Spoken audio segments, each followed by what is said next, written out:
Normal ಆಗಿ ನುಗ್ಗೆಕಾಯಲ್ಲಿ ಸಾಂಬಾರ್ ಮಾಡ್ತಿರ್ತೀವಿ. But ಆದ್ರೆ ಈ ತರ ನುಗ್ಗೆಕಾಯಿ ಪಲಾವ್ನ ಒಂದ್ಸಲ ಟ್ರೈ ಮಾಡಿ ನೋಡಿ, ತುಂಬಾನೇ ರುಚಿಯಾಗಿರುತ್ತೆ. ಇನ್ನು ನುಗ್ಗೆಕಾಯಲ್ಲಿರೋ ನಾರಿನಂಶನ ತೆಗೆದಿಟ್ಕೊಂಡು ನುಗ್ಗೆಕಾಯಿನ ಈ ತರ ಉದ್ದುದಕ್ಕೆ ಕಟ್ ಮಾಡ್ಕೊಂಡು, ಹಾಗೆ ಒಗ್ಗರಣೆಗೆ ಏನೇನು ಬೇಕೋ ಅದನ್ನ ಕೂಡ ಕಟ್ ಮಾಡ್ಕೊಂಡು ಸೈಡ್ಗೆ ಇಟ್ಕೊಂಡಿದ್ದೀನಿ. ಈಗ ಒಂದು ಮಿಕ್ಸಿ ಜಾರ್ಗೆ ಒಂದ್ ಸ್ವಲ್ಪ ಕಾಯಿ, ಹಸಿಮೆಣಸಿನಕಾಯಿ, ಶುಂಠಿ, ಬೆಳ್ಳುಳ್ಳಿ, ಕೊತ್ತಂಬರಿ, ಪುದೀನ ಹಾಕ್ಬಿಟ್ಟು ಒಂದ್ ಸ್ವಲ್ಪ ನೀರನ್ನ ಕೂಡ ಸೇರಿಸ್ಕೊಂಡು ಅದನ್ನ ಗ್ರೈಂಡ್ ಮಾಡ್ಕೊಂಡ್ ಬರಬೇಕು.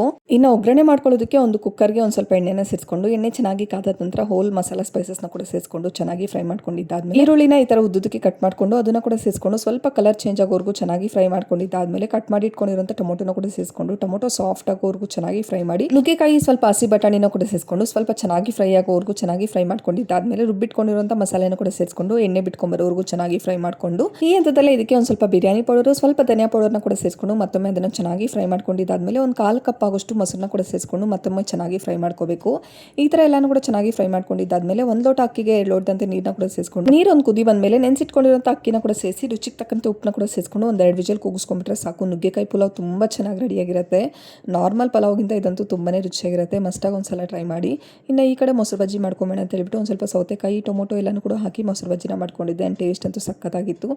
ನುಗ್ಗೆಕಾಯಿ ಪಲಾವ್ ಅಂತೂ ತುಂಬಾನೇ ಚೆನ್ನಾಗಿತ್ತು. ಸೊ ಇದಾಗಿತ್ತು ಇವತ್ತಿನ ನಿಮ್ಮ ವ್ಲಾಗ್. ಇಷ್ಟ